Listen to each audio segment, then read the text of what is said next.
Then his eyes grew large. He said, "I thought you looked familiar. You're Sergeant Payne, right? Homicide." Harkness glanced at the bloodstain. He said, "And that's where you took the bullet from that fucking heroin dealer you chased down, right?" Payne raised his eyebrows and nodded. "Guilty," he said. "And a word to the wise. Try not to stand near me. I tend to attract bullets." Simpson chuckled. "Jesus, and you're already back on the job?" Harkness asked. "How you doing?" "No need to worry about me," Payne said and gestured toward Harkness's arm. "That gonna be okay?" He shrugged. "Yeah, just scraped it up real good after cutting the driver's seatbelt free. I mean, there really was blood all over. Had no idea that it could be so slippery." "So then," Officer Foster said, nodding toward the car, "that was you in that black Porsche, wasn't it? Chasing the van." "Yeah, looked like you guys had this scene covered, and clearly you did. Decided that going after the shooter was the thing to do." "You get the bastard?" Foster asked. Payne raised his eyebrows again and shook his head. "Unfortunately, no. But they just found the van abandoned and are searching the area for the doers." Then he nodded toward the Escalade. "Can you tell me about that scene?" Payne said. "Who was in the vehicle? Their condition?" "Two white males, both from Florida, who were staying at the Rittenhouse," Foster said and glanced at Harkness. "Me and him hauled them out right before the fire spread to the inside.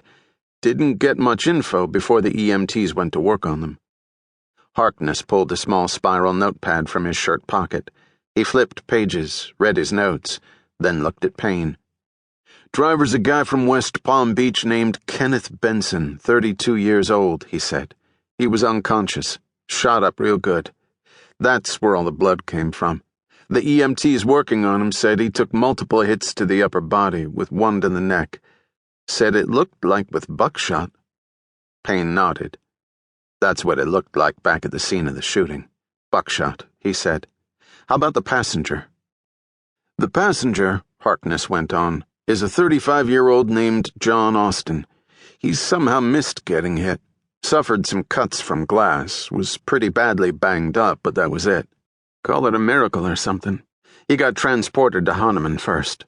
The wail of the siren from the ambulance that just left the scene could be heard as it headed up 18th Street, and he added, "The driver got put in that meat wagon. The paramedics said they'll probably pronounce him at Hahnemann's." "That makes this job yours, right?" Foster said. "I mean, Homicide's." "That's what's known in the unit as job security," Payne said, triggering another chuckle from the EMT. Then he added, "If it was single-aught buckshot, each round has 9 pellets, and each of those lead balls is the size of a .32 caliber bullet. And I saw the shooter get off 2 rounds. How the hell did the passenger manage to not get shot?" Foster shrugged. "Just damn lucky, all I can figure. Except for getting banged up. Didn't have his seatbelt on and got thrown around the back of the vehicle." Payne just looked at him. "No seatbelt?" he then said. "Maybe that's it. He got lucky and saw the shotgun before the first round went off. Or got even luckier when it did, ducking down on the floorboard and using the engine block for cover." Foster and Harkness exchanged glances. "I just figured he'd left his seatbelt off," Foster said, nodding thoughtfully. "Hiding behind the firewall makes sense." "Their friend," Harkness said. "She showed up right after we dragged the 2 out of the vehicle. Said she'd run down from the Rittenhouse. That's how I found out they were all staying there." "Good-looking blonde woman, mid-30s, nicely dressed, right?" Payne said. "Yeah," Harkness said. "A real beauty. The rich kind, you know. Wasn't happy she couldn't ride along in the ambulance. She calmed down real quick when I flagged a cab to take her to Hahnemann." He paused, then added, "So then you saw her?" Payne nodded. "Near the shooting. Who is she?" Harkness pulled from his notepad what looked like a business card and handed it to Payne. "She gave me this." Payne's eyes went to the card. "I'll be damned," he said. "Camilla Rose Morgan. That was her. Didn't recognize her." "She's someone important?" Harkness said. "That is what